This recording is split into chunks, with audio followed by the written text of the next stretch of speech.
안녕하세요. ESG 한성 고민수 대표입니다. ESG 실무 강의 6번째 시간입니다. 오늘은 리스크 관리의 핵심 도구인 ESG 리스크 레지스터 작성법에 대해 함께 알아보겠습니다. 여러분, 우리 회사의 잠재적 위험을 표 하나로 체계적으로 관리할 수 있다면 어떨까요? 불확실성 속에서도 명확한 나침반을 갖게 되는 셈이죠. 오늘 강의는 리스크를 어떻게 찾아내고 평가하며 또 효율적으로 대응할지에 관한 3단계 과정을 중심으로 진행됩니다.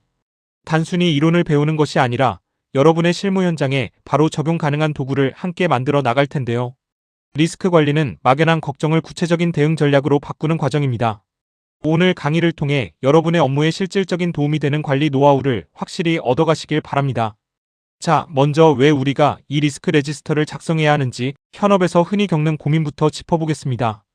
혹시 이런 상황 겪어보신 적 없나요?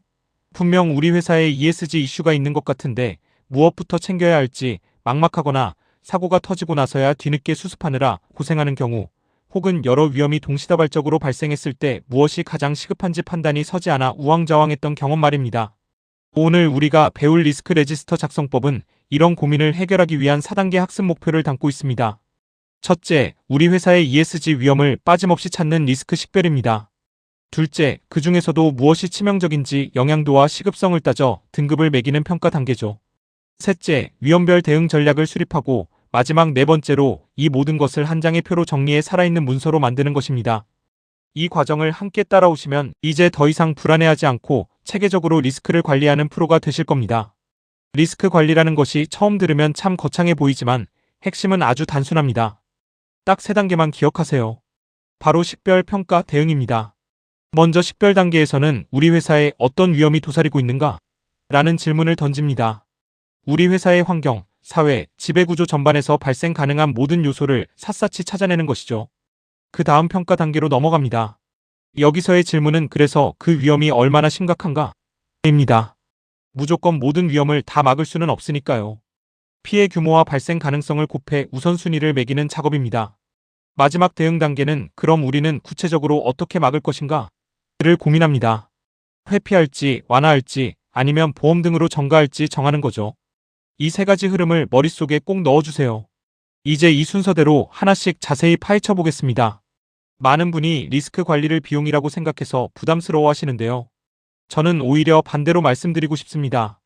리스크를 미리 관리하는 비용보다 사고가 터진 뒤에 수습하는 비용이 훨씬 더 크다는 점을 기억해야 합니다. 우리 주변에서 화재 사고가 났을 때 소화기가 미리 비치되어 있는 곳과 그렇지 않은 곳의 차이를 생각해 보세요. 불이 나지 않으면 가장 좋겠지만 만약에 사태가 발생했을 때 소화기가 있다면 피해를 최소화할 수 있죠. 리스크 관리가 바로 그런 소화기 같은 역할을 합니다. 만약 관리하지 않는다면 규제 위반이나 과징금, 평판 훼손 등 회복하기 어려운 타격을 입고 우왕좌왕하게 됩니다.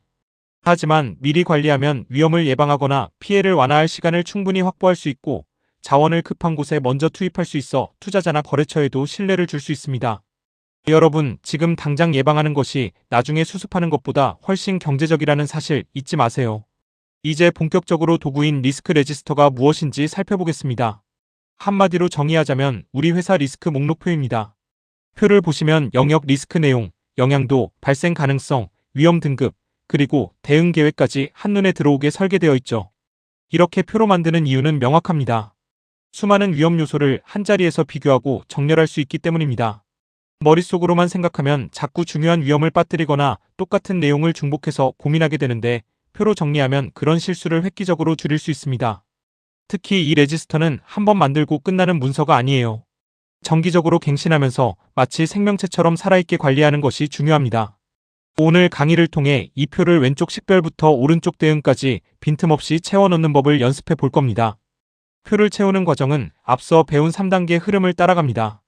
식별 단계에서는 표의 왼쪽인 영역과 리스크 항목을 채우게 됩니다. 우리 회사의 ESG 관련 위험 요소를 쭉 나열하는 것이죠. 그 다음 평가 단계에서는 그 위험들의 영향도와 발생 가능성을 점수화해서 최종 위험 등급을 도출합니다. 마지막 대응 단계에서는 오른쪽에 대응 계획 칸을 채워 구체적으로 어떤 조치를 취할지 적는 거죠. 핵심은 처음부터 너무 완벽하게 하려고 애쓰지 말라는 것입니다. 리스크 환경은 계속 변하니까요. 일단 목록을 만들고 등급을 매긴 뒤 현장 상황에 맞춰 계속 갱신하는 것이 훨씬 실무적입니다. 왼쪽에서 오른쪽으로 칸을 하나씩 채워가는 기분으로 시작해 볼까요? 자, 이제 첫 번째 단계인 식별로 들어가겠습니다. 위험을 목록으로 만드는 일 왜 중요할까요? 보이지 않는 위험은 대비할 수 없기 때문입니다. 머릿속으로만 이런 일이 생기면 어쩌지? 걱정하는 것과 종이에 적어두는 것은 완전히 다릅니다. 목록으로 정리해야 누락을 방지하고 이후 이어질 평가와 대응의 탄탄한 출발점을 마련할 수 있습니다. 우리는 여기서 환경, 사회, 지배구조 세 가지 축으로 나누어 위험을 찾아낼 겁니다. 기후나 자원 같은 환경 위험, 안전이나 노동권 같은 사회적 위험, 그리고 윤리나 보안 같은 지배구조 위험까지 우리 회사에 손해를 끼칠 수 있는 요소라면 무엇이든 좋습니다. 사소해 보인다고요? 괜찮습니다. 지금은 일단 다 적어내는 것이 가장 중요하니까요. 그런데 위험을 어디서부터 찾아야 할까요? 혼자 책상에 앉아 상상만 해서는 한계가 있습니다. 아주 다양한 통로를 활용해야 합니다. 첫째, 내부 자료를 보세요. 과거의 사고 기록, 사내 민원, 혹은 최근에 있었던 부서별 진단 결과에 핵심적인 실마리가 숨어 있습니다. 둘째, 외부로 눈을 돌려보세요. 동종업계의 사고 사례나 정부의 최신 규제 동향, 평가기관들이 우리 회사에 지적하는 사항들을 검토하는 것이죠. 셋째, 이해관계자의 목소리를 들어야 합니다. 거래처가 요구하는 서류, 투자자들이 우려하는 사항, 혹은 언론 기사를 주의 깊게 살펴보세요. 실무 팁을 하나 드리자면 부서별 담당자들을 모아놓고 우리 부서에서 가장 걱정되는 점이 무엇인가요? 라고 브레인스토밍을 해보세요. 생각보다 훨씬 더 풍성한 목록이 빠르게 채워질 겁니다. 환경 리스크는 특히 최근 기후 변화와 맞물려 중요성이 커지고 있죠. 대표적인 예로 폭염이나 홍수, 태풍 같은 물리적 위험이 있습니다. 이런 자연재해가 발생하면 우리 사업장뿐만 아니라 협력사의 공급망 전체가 마비될 수 있죠. 또 탄소 배출 규제가 강화되면서 탄소세가 도입되면 원가 경쟁력이 떨어지는 전환 리스크도 무시할 수 없습니다. 원자재 가격이 급등하거나 용수가 부족해지는 자원 문제, 환경오염 사고가 터져서 조업이 정지되는 최악의 상황까지 환경 항목에는 이런 구체적인 시나리오들을 채워 넣어야 합니다.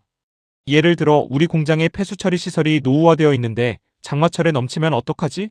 라는 생각, 이런 것이 바로 환경 리스크의 좋은 식별 사례입니다. 다음은 사회S 리스크입니다. 여기서는 사람과 공급망을 중심에 두어야 합니다. 가장 먼저 챙길 것은 안전보건입니다. 산업재해가 발생하면 인명피해는 물론이고 조업이 중단되고 막대한 법적 책임까지 따르죠. 또한 직장 내 괴롭힘이나 차별 문제 같은 인권 이슈도 중요합니다. 이건 소송으로 이어져 기업 평판을 크게 훼손할 수 있거든요. 특히 우리 회사가 직접 관리하지 않는 협력사에서 노동 착취나 환경 문제가 터졌을 때 결국 우리 회사로 불똥이 튄다는 점을 인지해야 합니다. 마지막으로 제품 안전이나 개인정보 유출은 고객과 직결된 리스크죠. 리콜 사태가 터지면 브랜드 신뢰도는 회복하기 어렵습니다. 지금 우리 부서의 업무 중 사랑과 관련된 부분에서 이런 위험은 없는지 한번 고민해보세요. 마지막으로 지배구조지 리스크를 살펴볼까요? 여기는 회사의 운영 투명성과 준법 의식에 관한 영역입니다. 대표적으로 횡령, 뇌물, 불공정 거래와 같은 윤리적 부패 이슈가 있습니다. 이런 문제가 발생하면 형사처벌은 물론이고 회사의 신뢰 자체가 붕괴하죠. 최근에는 정보보안도지 영역의 핵심입니다. 해킹으로 영업기밀이나 고객 데이터가 유출되면 회사는 존폐 위기에 처할 수도 있습니다. 또 이사회 운영이 제대로 되지 않아 독단적인 결정이 내려지거나 관련 법규를 몰라서 공시를 누락하는 등의 준법 리스크도 중요합니다. 여러분 회사의 의사결정 과정에서 견제 장치가 잘 작동하고 있는지, 혹시 깜깜이 경영이 이루어지고 있지는 않은지 확인해 보는 것이 지배구조 리스크를 찾는 첫걸음입니다. 자, 이제 식별을 통해 리스크 목록을 만들었다면 두 번째 단계인 평가로 넘어갑니다. 왜 모든 위험에 똑같이 대응할 수 없다고 할까요? 당연히 한정된 자원 때문입니다. 돈도 시간도 사람도 제한적이니까요.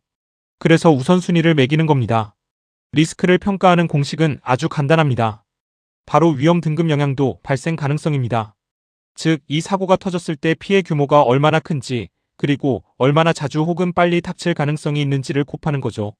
이 두 가지 잣대를 적용하면 우선순위가 명확해집니다. 어떤 위험부터 처리해야 할지 감이 잡히기 시작하실 겁니다. 그러면 구체적으로 영향도는 어떻게 평가해야 할까요? 주관적으로 판단하면 사람마다 기준이 다를 수 있습니다. 그래서 세 단계로 명확하게 나누는 연습이 필요합니다. 먼저 높음은 회사 존립 자체가 흔들릴 정도입니다. 인명피해가 발생하거나 대규모 과징금 때문에 사업 운영이 사실상 불가능해질 때죠. 중간은 상당한 비용 손실이 있지만 회복 가능한 정도입니다. 낮음은 일상 업무에 큰 지장이 없는 경미한 수준이죠. 실무에서는 이 사고가 터지면 뉴스에 나올까? 며칠이나 공장을 세워야 할까? 손실 비용이 우리 영업이익의 몇 %일까? 처럼 객관적인 지표를 미리 정해두는 것이 좋습니다. 이렇게 기준표를 만들면 평가가 흔들리지 않고 아주 객관적이 됩니다. 영향도를 매겼다면 이제 발생 가능성을 평가해야 합니다. 이건 얼마나 자주 일어나는가, 그리고 얼마나 임박했는가를 보는 것입니다. 높음은 이미 우리 회사에서 발생하고 있거나 1년 안에 터질 가능성이 아주 큰 경우입니다. 중간은 수년 내에 조건만 갖춰지면 발생할 수 있는 위험이죠. 낮음은 아주 드물게 발생하거나 먼 미래의 잠재적인 위험입니다. 여기서 중요한 주의사항, 발생 가능성이 낮다고 해서 방심하면 안 됩니다. 만약 영향도가 회사 문을 닫게 할 정도로 극대화된 위험이라면 가능성이 낮아도 항상 최우선으로 관리해야 합니다. 중대재해가 바로 그런 예죠. 두 축을 함께 보면서 균형 있게 판단하는 감각이 필요합니다.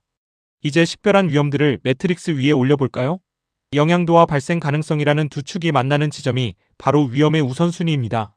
영향도도 높고 가능성도 높은 위험, 이건 당연히 고위험입니다. 즉시 경영진에게 보고하고 최우선으로 자원을 투입해야 하죠. 반면에 영향도와 가능성이 모두 낮은 경우는 저위험으로 분류하고 주기적으로 모니터링만 하면 됩니다. 그 사이는 중위험으로 두고 계획을 수립해 단계적으로 관리해 나가면 되고요. 이렇게 색깔별로 매트릭스를 그려보세요. 빨간색 칸에 들어가는 위험이 바로 여러분이 오늘 당장 해결해야 할 가장 시급한 과제들입니다. 평가가 끝났다면 이제 대응입니다. 모든 위험을 다 제거할 수는 없습니다. 그럴 필요도 없고요. 성격에 맞는 전략을 써야 합니다. 4가지 방법이 있습니다. 첫째, 회피입니다. 위험이 너무 크다면 아예 해당 사업이나 활동을 중단하는 것이죠. 둘째, 완화입니다. 위험을 완전히 없앨 수는 없지만 예방활동이나 안전장치를 통해 영향력을 줄이는 방법입니다. 셋째, 정가입니다. 보험에 가입하거나 협력사와 계약을 조정해 책임을 나누는 것이죠. 마지막, 수용입니다. 아주 작은 위험은 감수하고 그냥 지켜보는 것입니다. 모든 위험을 다 없애려 하지 마세요. 비용 대비 가장 효율적인 전략이 무엇인지 생각하는 것이 실무자의 지혜입니다. 대응 계획을 세울 때는 정말 구체적이어야 합니다. 그냥 잘 관리하자는 계획이 아니라 누가 무엇을 언제까지 할지 명확해야 합니다. 첫째, 대응 과제는 구체적인 행동 언어로 적으세요. 둘째, 책임질 사람이나 부서를 반드시 지정하세요. 셋째, 언제 완료할지 기한을 못 박으세요. 넷째, 완료 여부를 확인할 수 있는 점검 지표를 세우세요. 예를 들어볼까요? 탄소 배출 규제라는 리스크가 있다면 에너지 효율 설비 도입이라는 완화 전략을 짜고 설비팀 담당에 연내 완료 그리고 배출량 10% 감축이라는 구체적 지표를 넣는 겁니다. 이렇게 한 줄로 딱 떨어지게 계획을 세워야 실행력이 생깁니다. 자, 이제 앞서 배운 모든 내용을 합쳐서 하나의 완성된 리스크 레지스터표를 볼까요? 환경 리스크인 탄소 배출 규제는 영향도가 높아 고위험으로 분류했고 설비팀이 에너지 효율 설비를 도입하기로 했습니다.